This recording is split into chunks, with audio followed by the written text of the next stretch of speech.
அமெரிக்க பாதுகாப்பு செயலாளர் பீட் எக்ஸத் போர் செலவினங்களுக்காக 1.5 ட்ரில்லியன் அமெரிக்க டாலர்களை ஒதுக்க வேணும் அப்படின்னு அமெரிக்க நாடாளுமன்றம் முன்னாடி இன்னைக்கு கூறியிருக்காரு. இன்னொரு பக்கம் ட்ரம்ப் கையில துப்பாக்கியோட இருக்கிற ஒரு புகைப்படத்தை, அதாவது மலைகள் சூழ்ந்த பகுதியில் குண்டுகள்லாம் பொழிகிற ஒரு இடத்துல துப்பாக்கியோட நிக்கிற மாதிரி ஒரு புகைப்படத்தை no more mister nice guy என்ற கேப்ஷனோட பகிர்ந்திருக்காரு. இன்னொரு பக்கம் ஈரான் என்ன 3 நாள்ல இங்க எண்ணெய் வேலைலாம் அழிச்சிருவேன்னு சொன்னீங்க, இன்னும் உன்ன கூட அழிக்கல அப்படின்னு ஒரு ட்வீட் பகிர்ந்திருக்காங்க. ஈரான் போர் தொடங்கி இன்னையோட 60 நாள் ஆக போகுது. மேற்காசியால என்ன நடக்குது, இன்னைக்கு அது நிலவரம் என்ன, அதுதான் இன்னைய ஷோல பார்க்க போறோம்.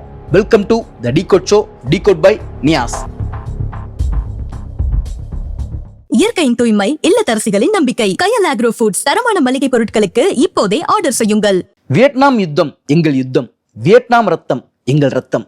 இது தமிழகத்துல மூளை முடுக்கெல்லாம் ஒலித்த கோஷம். இது இந்த வீடியோ பார்த்துட்டு இருக்கிற பெரியவங்களுக்கு, அதாவது 50களில் 60களில் பிறந்தவங்களுக்கு இந்த கோஷம் நல்ல நினைவு இருக்கும். இந்த கோஷம் தான் வியட்நாம் யுத்தம் நிக்கிறதுக்கும் ஒரு காரணமா இருந்துச்சு. வியட்நாம் யுத்தத்துக்கும் இப்ப நடந்துட்டு இருக்கிற ஈரான் யுத்தத்துக்கும் நிறைய ஒற்றுமைகள் இருக்கு. இன்னைக்கு மற்ற விஷயங்களை பார்க்கறதுக்கு முன்னாடி அந்த ஒற்றுமைகள் என்னன்னு பார்த்துடலாம். அப்பதான் மற்ற விஷயங்கள் ரொம்ப தெளிவா புரியும். வியட்நாம் யுத்தம் எப்படி முடிஞ்சு தெரியுமா? அங்க அமெரிக்கா தோத்துச்சு, அதனால முடிஞ்சிச்சு அப்படிங்கிற ஒரு காரணமா இருந்தாலும் அது மட்டுமே காரணம் கிடையாது. அமெரிக்க மக்கள் வீதிகள் இறங்கி போராடினாங்க. ஏன் அமெரிக்கா அங்க வியட்நாமுக்கு போருக்கு போனுச்சுன்னா, ஒரு பக்கம் நார்த்ல கம்யூனிச வியட்நாம் அரசு, சவுத்துல கேபிட்டலிச வியட்நாம் அரசு. ஒருவேளை மொத்தமாக வியட்நாம கம்யூனிச அரசு பிடிச்சிருச்சுன்னா இந்த கிழக்காசியா முழுக்க கம்யூனிசம் பரவறதுக்கு வாய்ப்பா போயிடும். அதை நம்ம தடுத்து நிறுத்தணும். அப்படிங்கிறதுனால அமெரிக்கா 60களில் போருக்கு போறாங்க. போருக்கு போய் கொஞ்ச காலத்திலே தெரிஞ்சிருச்சு இந்த போர்ல நம்மளால வெல்லவே முடியாதுன்னு. என்னென்னவோ பண்ணி பார்த்தாங்க. என்னன்னா வெதர் வார்ஃபேர், அதுலலாம் கூட இறங்குனாங்க. மழையெல்லாம் தொடர்ந்து பொழிய வச்சாங்க.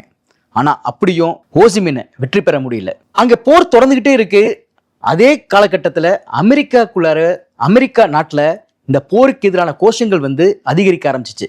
இது நம்ம யுத்தமே கிடையாது, நமக்கு சம்பந்தமே இல்லாத பிராந்தியத்தில் நாம ஏன் போய் சண்டை போட்டுட்டு இருக்கோம் அப்படின்னு மக்கள் வீதிகளில் இறங்கி போராட ஆரம்பிச்சாங்க. அந்த போராட்டம் அமெரிக்க அரசுக்கு மிகப்பெரிய அழுத்தத்தை கொடுத்துச்சு.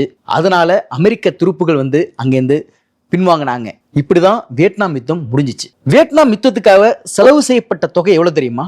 இன்றைய மதிப்புல 1 ட்ரில்லியன் அமெரிக்க டாலர்கள். இந்திய ரூபாய் மதிப்புல நம்ம கணக்கிட்டோம்னா அது 83 லட்சம் கோடி. இப்பயும் இதெல்லாம் சொல்லிட்டு இருக்கேன்னு கேக்குறீங்களா? இதே மாதிரி ஒரு அழுத்தத்தை தான் ட்ரம்ப் அரசு அமெரிக்காக்குள்ளேயே எதிர்கொள்ற நிலை ஏற்பட்டிருக்கு. இன்னைக்கு பீட் எக்ஸத் அமெரிக்க நாடாளுமன்றத்துல போர் சம்பந்தமான சில தரவுகளை வெளியிட்டாரு. கடந்த 60 நாள் ஈரான் போருக்காக அமெரிக்க செலவிட்ட தொகை எவ்வளவு தெரியுமா? 25 பில்லியன் அமெரிக்க டாலர், அதாவது இந்திய ரூபாய் மதிப்புல 2 லட்சம் கோடி ரூபாய். இந்த போர் தொடர்ந்துச்சுன்னா, அதாவது இந்த ஈரான் போர் தொடர்ந்துச்சுன்னா எவ்வளவு செலவிடலாம் தெரியுமா கணிச்சிருக்காங்க?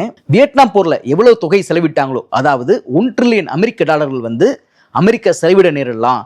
அதனால அந்த போரை நிப்பாட்டி ஆகணும் அப்படின்னு அமெரிக்காக்குள்ளால இருந்தே பல அழுத்தங்கள் வர தொடங்கி இருக்கு. வியட்நாம் போர்ல எப்படி அமெரிக்கா இறங்கி சிக்கிக்கிச்சோ அதே மாதிரி தான் ஈரான் போர்லையும் அமெரிக்கா சிக்கிக்கிட்டதா தெரியுது. வியட்நாம் ஒரு சின்ன நாடு, நம்ம போய் ஒரு 4-5 நாள் அந்த போரை முடிச்சுட்டு வந்துடலாம் அப்படின்னு தான் அமெரிக்கா நினைச்சு அங்க போர்ல இறங்குனுச்சு. அந்த 4-5 நாள் போர் ஏறத்தாழ 20 வருடங்கள் நீடிச்சிச்சு. அதே நிலை தான் ஈரான்லயும் அமெரிக்காக்கு ஏற்பட்டிருக்கு. உங்களுக்கு நினைவு இருக்கான்னு தெரியல, பிப்ரவரி 24-25 வாக்குல ட்ரம்ப் ஒன்று சொன்னாரு, there will be a mild attack, அதாவது நாங்க சாதாரணமா சின்னதா ஒரு தாக்குதல் நடத்துவோம் ஈரான் மேல அப்படின்னாரு. அவர் என்ன நினைச்சாருன்னா, இப்படி வெனிசுலால அதிபரை ஈஸியா கடத்தி கொண்டு வந்தோமோ அதே மாதிரி ஈரான்ல அதி உயிர் தலைவர் அயத்துல்லாவை கொண்டுட்டோம் அப்படின்னா ஈஸியா எல்லாம் முடிஞ்சிரும். அதனாலதான் there will be a mild attack அப்படின்னாரு. ஆனா அவர் நினைச்சது வியட்நாம்லயும் நடக்கல, ஈரான்லயும் நடக்கல. மக்கள் இறங்கி வீதிக்கு அதுவரை வேறுபட்டிருந்த மக்கள்லாம் ஒன்றா இணைஞ்சு அமெரிக்காக்கு எதிராக நின்னாங்க. எதுக்கு இவ்வளவு செலவு பண்ணிட்டு இருக்கோம், எதை நினைச்சு எதை வெற்றி பெற இந்த போரை தொடங்கணும் அப்படிங்கிற எதிர்ப்பு குரல்கள் அமெரிக்காலையும் ஐரோப்பாலையும் ரொம்ப அழுத்தமா வர ஆரம்பிச்சிருக்கு. இன்னைக்கு அமெரிக்க நாடாளுமன்றத்துல அமெரிக்க ஜனநாயக கட்சியை சேர்ந்த காங்கிரஸ் உறுப்பினர் ரோ கண்ணா இன்னைக்கு நாடாளுமன்றத்துல அமெரிக்க பாதுகாப்பு செயலர் பீட் எக்ஸத் கிட்ட சரமாரியா கேள்வி கேட்டிருக்காரு. இந்த போர்னால சாமானிய அமெரிக்க மக்கள் எவ்வளவு பாதிக்கப்படுறாங்கன்னு தெரியுமா, இங்க பொருள் விலையெல்லாம் எவ்வளவு ஏறி இருக்குன்னு உங்களுக்கு தெரியுமா அப்படின்னு கேட்டிருக்காரு. அவரே பீட் எக்ஸத்துக்கு இது குறித்து எதுவுமே தெரியல அப்படிங்கிற வருத்தமான பதிவையும் எக்ஸ் தளத்துல பதிவிட்டிருக்காரு. இதுதான் அமெரிக்காவோட நிலைமை. மக்கள் வந்து இந்த போரை விரும்பல. எப்படி வியட்நாம் போருக்கு எதிராக மிகப்பெரிய மக்கள் திரள் போராட்டம் நடக்க ஆரம்பிச்சிச்சோ, ஏற்கனவே ஈரான் போருக்கு எதிரான போராட்டங்கள் வந்து அமெரிக்கால தொடங்கி இருக்கு. அது தொடரவும் வாய்ப்பு இருக்கு. ஒரு பக்கம் அமெரிக்க மக்கள், அமெரிக்க ஜனநாயக கட்சியை சேர்ந்தவங்க, ஏன் சில குடியரசு கட்சியை சேர்ந்த சிலரே இந்த போருக்கு எதிராக இருக்காங்க. ஆனா இதை பத்தியெல்லாம் ட்ரம்ப் வந்து கவலைப்படுற மாதிரியே தெரியல. நாம ஹார்மஸ் நீரிணையை மூடிட்டோம், உலக நாடுகள்லாம் வந்து ஈரானுக்கு வந்து மிகப்பெரிய அழுத்தம் தரும், ஈரான் தான் தோத்துட்டதா ஒத்துக்கும் அப்படின்னு ட்ரம்ப் நம்புறாரான்னு நமக்கு தெரியல. ஏன்னா அவருக்கு போர் குறித்து இந்த பிரகஞ்சியும் இல்லாம, இந்த போர்னால எவ்வளவு இழப்பு ஏற்படுது அப்படிங்கிறது இந்த புரிதலும் இல்லாம அவரு ஒரு புகைப்படத்தை பகிர்ந்திருக்காரு. அதாவது கையில துப்பாக்கியோட ஈரான் மலைகள் பின்னணியில குண்டுகள்லாம் பொழிற இடத்துல நிக்கிற மாதிரி ஒரு புகைப்படத்தை பகிர்ந்திருக்காரு. அதுல அவர் என்ன கேப்ஷன் தெரியுமா போட்டிருக்காரு? No more mister nice guy அப்படிங்கிற கேப்ஷனோட அந்த புகைப்படத்தை பகிர்ந்திருக்காரு. அதுக்கு என்ன அர்த்தம் அப்படின்னா, இனி நாங்கள் மென்மையாக பொறுமையாக பேச மாட்டோம், இனி எங்கள் அணுகுமுறை கடுமையாக இருக்கும் அப்படிங்கிறத அவர் கூற வரதாதான் அந்த புகைப்படத்தின் மூலம் நம்ம புரிஞ்சுக்கணும். நான் ஏற்கனவே சொன்ன மாதிரி அவர் என்ன நினைக்கிறாருன்னா, ஏற்கனவே 2000 கப்பல் வந்து நீரிணையில வந்து வெளியேற முடியாம இருக்கு. 2000 கப்பல்களும் பல நாடுகளோட சேர்ந்தது, பல நாடுகளுக்கு சொந்தமானது. அவங்கெல்லாம் ஈரான் மேல வந்து ஒரு அழுத்தம் கொடுப்பாங்க. ஏற்கனவே ஈரானோட பொருளாதாரம் ரொம்ப சீர்குலைஞ்சு இருக்கு. இந்த அழுத்தம் வந்து ஈரானுக்கு ஒரு பின்னடைவை தரும். இதன் மூலமாக அமெரிக்கா பெரும் வெற்றி பெற்றதாக நம்ம சொல்லிக்கலாம் அப்படிங்கிறதா அவரோட விருப்பமா இருக்கு. ஆனா ஈரான் வந்து இதை பத்திலாம் எந்த கவலையும் படுற மாதிரி தெரியல.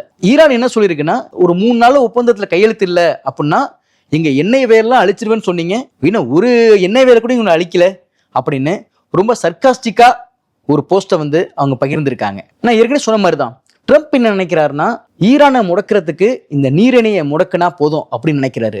ஆனா ரொம்ப பிரில்லியண்டா, ரொம்ப புத்திசாலித்தனமா ஈரான் வேற ஒரு விஷயத்த வந்து கையில் எடுத்திருக்காங்க. அண்மையில வந்து ஈரானோட வெளியுறவு அமைச்சர் அரக்சி வந்து இதுக்கு போனார்ல, ரஷ்யா போனார்ல, அதற்கு பின்னணியில பல விஷயங்கள் வந்து பேசப்படுது. என்னன்னா, ஏற்கனவே ஒரு ட்ரேட் ரூட், மற்றொரு ட்ரேட் ரூட் இருக்கு.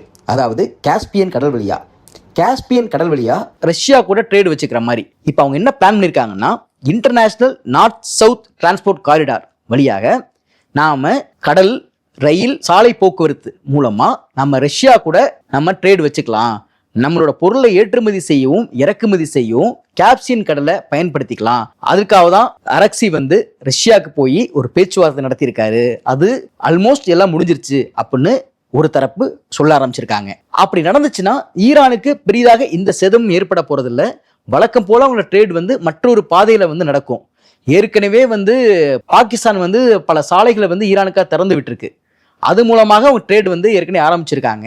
நீரிணையை முடக்கிறதால மட்டும் ஈரானை பணிய வைக்க முடியும் அப்படிங்கிறது தோணல. இன்னைக்கு நிலவரப்படி ஒரு பேரல் க்ரூட் ஆயிலோட விலை வந்து $120 அமெரிக்க. இந்த போர் தொடர்ந்துச்சுன்னா ஈரான் பெரிதாக பாதிக்கப்படுதோ இல்லையோ, ஒவ்வொரு சாமானிய மனிதனும் இதன் மூலமாக பாதிக்கப்பட தான் போறாங்க. ஏன்னா 20% ஆயில் அண்ட் கேஸ் ட்ரேட் வந்து அந்த ரூட்ல தான் நடக்குது, ஹார்முஸ் ஸ்ட்ரைட் வழியா தான் நடக்குது. இப்ப அதை முடக்கிருக்காங்க அப்படின்னா இன்னும் க்ரூட் ஆயிலோட விலை வந்து ஏறும். ஈரானுக்கு வந்து இதனால பாதிப்பான்னு கேட்டா நிச்சயம் பாதிப்பு தான். ஆனா ஈரான் வந்து நீங்க நல்லா யோசிச்சு பார்த்தீங்கன்னா, ஈரான் வந்து கடந்த பல தசாப்தமா சாங்ஷன்லேயே இருக்கிற ஒரு நாடு. அவங்க இந்த வழிகள் எல்லாமே பழகிட்டாங்க. ஆனா இது எல்லாமே மற்ற உலக நாடுகளுக்கு புதுசு. வணிகம், உலக பொருளாதாரம் எல்லாம் கடந்து இன்னொரு விஷயத்தை நம்ம பேசியே ஆகணும். இந்த போர்னால ஈரான்ல மட்டும் எத்தனை பேர் நம்ம இறந்திருக்காங்க? 3375 பேர் இன்னைக்கு வரைக்கும் இறந்திருக்காங்க. இது அஃபிஷியலா சொல்லப்பட்ட கணக்கு. கண்டிப்பா அன்அஃபிஷியலான கணக்கு இதோட அதிகமாக தான் இருக்கும். இந்த இறந்தவங்கள்ல குழந்தைங்களோட எண்ணிக்கை எவ்வளவு தெரியுமா? 376. ஈரான்ல மட்டும் இந்த நிலைமை இல்லை. இஸ்ரேலால இன்னைக்கு வரைக்கும் தொடர்ந்து தாக்கப்பட்டு இருக்க லெபனான்லயும் இதான் நிலை. சரி, இஸ்ரேல மட்டும் எல்லாம் சந்தோஷமா இருக்காங்களா அப்படின்னா அங்கேயும் கிடையாது. அங்கேயும் 100 பேர்கிட்ட இறந்திருக்காங்க, பல்லாயிரக்கணக்கானோர் காயமுற்று இருக்காங்க. இன்னைக்கு டீகோட் வீடியோவை பாலஸ்தீன கவிஞர் முகமது தர்வேஷோட கவிதையோட முடிக்கலாம்னு நினைக்கிறேன். போர் நிச்சயம் முடியும், தலைவர்கள் கை குலுக்குவார்கள். அந்த வயதான பெண்மணி தியாகியான தனது மகனுக்காக காத்துக்கொண்டே இருப்பாள். தன் அன்பிற்குரிய கணவனுக்காக அந்த இளம்பெண் காத்திருப்பாள். நாயகர்களான தனது அப்பாவிற்காக அந்த குழந்தைகளும் காத்திருப்பார்கள். நான் அறியவில்லை யார் நமது தாய்மண்ணை விட்டார்கள் என்று, ஆனால் நான் பார்த்து விட்டேன் விலை கொடுக்க போவது யார் என்று. நன்றி. இயற்கையின் சுவையும் ஆரோக்கியத்தின் நம்பிக்கையும் கயல் ஆக்ரோ ஃபுட்ஸ். செக்கை எண்ணெய் முதல் சிறுதானியங்கள் வரை உங்கள் குடும்பத்திற்கான முழுமையான தேர்வு. மேலும் தகவல்களுக்கு அழையுங்கள் 9384788000.